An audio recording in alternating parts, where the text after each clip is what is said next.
Hello everybody, this is Iced Blood. Welcome back to A Realm Reborn. So the whole weekend thing, not quite what I thought it would be. So instead, we're just gonna have 2 videos from this game per week. Tuesday and Thursday, Saturday, Sunday, Monday and Friday, whatever happens to work. So today, though, this is actually some very interesting footage because it was the first time that I was able to record at my folks' house, which means, yes, we will be going outside of Ul'dah for the very first time. But first off, we stopped in the middle of a quest last time, so we're definitely going to want to get that done and kind of get things cleaned up before we get started. So actually, we're going to be starting this one over. This one got interrupted last time because of, yeah. Anyway. And you are? Oh, a newly come adventurer, but of course. Yes, I am Ciceroga. What can I do for you? Ah, you would have me teach you the ways of the marketplace. Very wise. As for my fee? The what? You expect me to do it for free? Surely you jest. My dear adventurer, when you ask an Ul'dah for a favor, you should at least try to make it worth his while. Judging by your garb, I rather doubt you could afford my services. But the fact that you offer nothing is laughable. That's nice. Well, we do have something. Haha! Take that, Ciceroga. We have a letter. Take that! Oh, Mistress Momodi instructed you to seek me out, did she? Consider yourself fortunate to have such influential friends. I shall be brief, and you shall be attentive. You stand in the Sapphire Avenue Exchange, the busiest and most profitable marketplace in the Sultanate.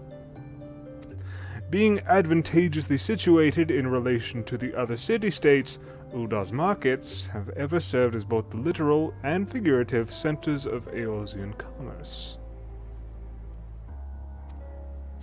All the great overland trade routes lead to our city, and the majority of maritime trade between Villebrand and Aldenard pass through our ports.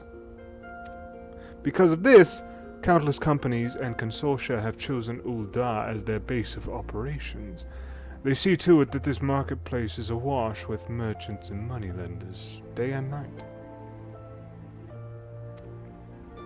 Anything a man could ever desire can be purchased here, provided he has sufficient funds. Surely there's something you seek, adventurer? A deadlier sword, perhaps, or a shinier trinket? Whatever it is you want, the exchange will have it. To the north, you will find merchants peddling in armor and accessories, curatives and crafting materials.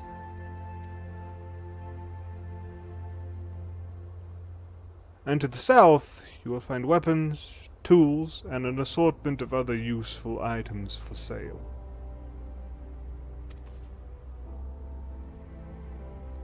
Seek out a particular merchant, or browse to your heart's content. But do try to remain aloof should you find something that piques your interest. Decisions made in the heat of the moment are usually unwise, especially where coin is concerned. That is all for the complimentary aid that you shall receive from me, and far too much for my taste. My regards to Momodi. Now off with you. Sorry, a bit of ad-libbing there in the middle of that. Same sentiment. Anyway, so now we know about the general things to do in Ul'dah. So we have another thing. Let's turn this into Sint Goat. Welcome, welcome. What might a discerning gentleman like yourself be looking for today? Here. I have a thing. Permit me to examine this vase of yours. I hope you didn't spend too much coin on this trash. A flood of like items brought in by refugees has destroyed what demand once existed. Well, you know. Markets are fickle, my friend. If you lose sight of current trends, you stand to lose everything, as I once did. Market wards once bore my name until fate and hubris reduced me to this. For your sake, I pray that you do not have to learn this lesson the same way I did. With a name like Scent Goat, I'm not entirely sure what it would be like if things bear your name. It's kind of hard to pronounce there. Alrighty then, so that one's turned in. We've still got some other things. We need to report back to Momodi at the quicksand. Is there anything we need to do here? We can't pick up that quest there. You see there was a quest with a key there. But it's red. We're not high enough level to do it yet. Which makes sense, because I think we're still level 2. So let's go back to the quicksand. Turn in the first main quest. I think it's still the first. Oh, we might hit level 3 from this. Princess Fluffy Butt, I love it. I always like watching names for the characters in this one, since you can have two names. There's some really interesting stuff. Let's see, here we go. Hello. How was your tour of the city, Elion? Get lost, did you? Well, maybe. Aye, well, Ul'dah's a big place with lots to see and do, but wandering around aimlessly don't pay the bills. If you're serious about making a living here, you'll have to remember where things are. Well, we did alright. Got some money. So when you go explore like you got a purpose, huh? Actually, that makes sense.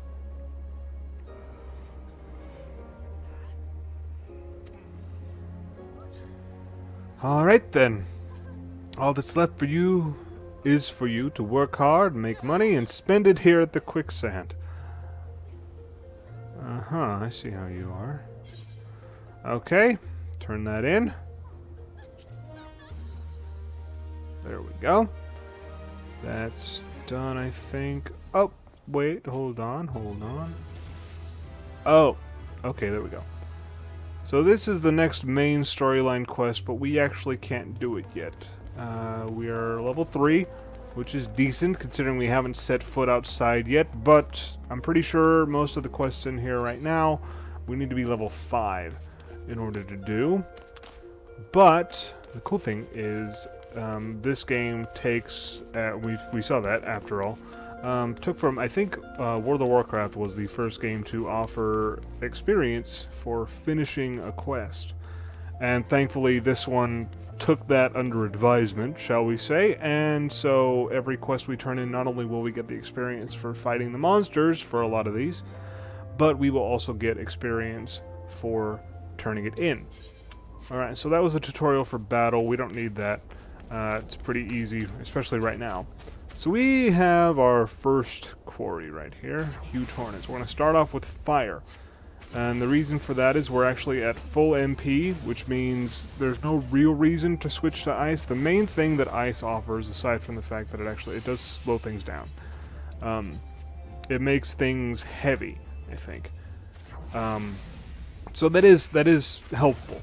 But for the most part, if you're at full MP, I've noticed that until we get thunder, it's a good idea to kick off with fire. And in fact, in general, kicking off with fire is actually a good idea because it's one of our highest damage spells, especially one of the the big ones. But now we're low on MP, so actually we're going to switch to Blizzard because we get Umbral Ice. Remember how this works? Umbral Ice increases our MP regeneration. See, we're already full again. And then once we're done, ooh, we actually got a high quality item there. We got animal skins, and you see, if you look down there in the menu, there's a little symbol next to the animal skins. That means they're high quality. They sell for more. Anyway, as I was saying, Umbral Ice increases our MP regen, and as soon as we're full, as soon as we can, we want to switch back to fire. That's really the main way that combat works, especially in the beginning as a thaumaturge. And pretty much it stays your bread and butter as a black mage as well. For the most part, your other spells will be used situationally, somewhat. Like Thunder is a dot, damage over time, so it does a little damage every handful of seconds. It's nice to have. I like it, certainly. But, yeah, that's honestly the main thing we're going to need to concern ourselves with is switching back and forth between ice and fire. The thing is, we have Umbral Ice right now, and if we were to use fire right now, the first casting of fire would cancel out our Umbral Ice, and we'd be left with nothing. And then our second use of fire would give us the Astral Fire buff, which would give us more damage. And then if we were to switch to ice, again, the first casting would get rid of our current buff, and then the second one would add the new one. I'm pretty sure next level, I'm not positive on this, I'm not exactly sure when we get it, there will be I believe it's called Transpose. And what it is it's a move that switches the buff. So, if you have Umbral Ice and you use Transpose, you will get Astral Fire instead. And the cool thing about that is, later on, we'll start actually getting multiple stacks of the buff. So, like, we'll get 2 stacks of Umbral Ice, and that'll make, MP go up even faster, which is really important when we actually get higher level and we have a lot of MP to go through. But the thing is, using the opposite element only gets rid of 1 stack. So, if we had 2 stacks of Umbral Ice, we would need to cast fire 3 times before we got the fire buff again. So what Transpose does then is actually just gets rid of that entire problem. So it's really nice to use, and fortunately we don't have it yet, but fortunately we don't actually need it yet. Because, it's still the very beginning of the game, the enemies are not hard at all, we can just stand there and it's not an issue. Later on, there will be moves we can use to keep enemies stationary so that we can run away and keep our distance, which is usually important with range classes because we're not all that defensive. We don't have, heavy armor. If we get hit, we will feel it. And so definitely not advisable, but right now we should be fine. Because since we have low health, I mean, there's no denying that. Look at that, 150 some odd MP, 69 health, not that much. But notice we can pretty much kill anything we come across before it gets to us. And even if it did hit us, not that big a deal. So we're taking down the ladybugs now. And that was for, there we go, beat red beetles beat red. Nice. Actually, I like that. You might have noticed something when we were killing the, I think it was the marmots, and we were getting their blood. We were just getting the items we needed automatically, and it showed us, a little prompt each time we killed one. Just like that. How it says here, slay ladybugs, we finished, and it tells us, which, hey, we're level 4. There it is. There it is. Transpose. We have it now. Okay, awesome. Okay, let's see. What else do we have here? Let's take a look. We need snapping shrews. There they are! Trust me, you wouldn't have wanted to see how long I wandered around trying to find the snapping shrews. It was kind of embarrassing. But thankfully, through the magic of editing, you didn't have to suffer through that.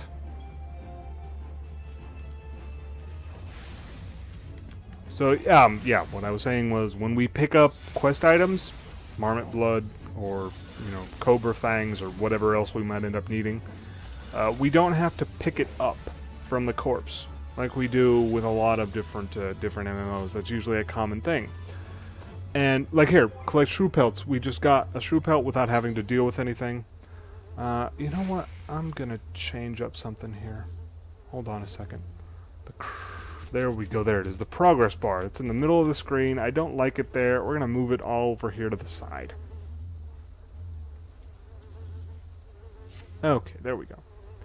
There we go. I like that because then it frees up the middle of the screen. We can see Elion in his full glory, and I kind of appreciate that. So anyway, like I was saying, we don't have to pick anything up from the bodies. And any kind of loot that we get from an enemy, we will have automatically. It'll be transported into our inventory without us having to do anything. And that's actually really nice. At first, I will admit, it felt kind of annoying because it's like, how much more simple can you make it? Like, it seems very streamlined and boring and like, well, why am I even playing? It's taken away all the interesting stuff from me. I don't have to do this. But in all honesty, it makes a lot of sense. I mean, it takes away some of the some of the mystery. It's like, ooh, what are they going to drop? Are they going to drop what we need? But thankfully, I feel one of the big things that it offers is instead of hoping for an item to drop that we need from an enemy, we don't have to. Basically, killing enemies for a thing is the same as killing enemies just, you know, purely by the numbers. Because I don't believe there's any pickup quests where we end up missing out. Like, we'll always get one of the items that we need whenever we kill a certain enemy. We'll always get a bottle of marmot blood when we kill a marmot. So, I actually really like that. Alright, so we're done with these first quests, and notice that we reached actually level 4 out in the field, and a lot of the quests that were not available to us are now open. We can now pick them up. This has been bothering me a while. Look what we have here! A new letter has arrived just for you. Yes. What is it? What is it? Kate Sith. She. I don't know how that's pronounced. I've heard several different ways. I've always said Kate Sith. It's a reference to Final Fantasy VII. But that actually reminds me of something that we haven't done yet. And that is... where are they? Wait, they should be my pets. Oh. Oh, that's right. I think we have to go to our inventory. We picked up a lot of things. That first video when we went to the delivery mogul and got all of our extra stuff. And what these are little pets. We even have a mount. Just some stuff that we can use to make the game more interesting. These are little pets that'll follow us around. So let's actually use these and get them out of our inventory. And then we will be able to put them onto our hotbar or just summon them or whatever. And it'll be nice. What is this one? That one's the... Wait, how do I... There we go. That's what I was looking for. Alright, so now we've used up the items. Now we have a minions tab, and we can add these to our hotbar. I like my little chocobo chick, so we're going to put him down there instead of that emote. And let's summon him. Hello. Look at him. He's so adorable. Alright, we have our chocobo. And with that, we're actually going to end this video here. So I will see you next time. Bye-bye.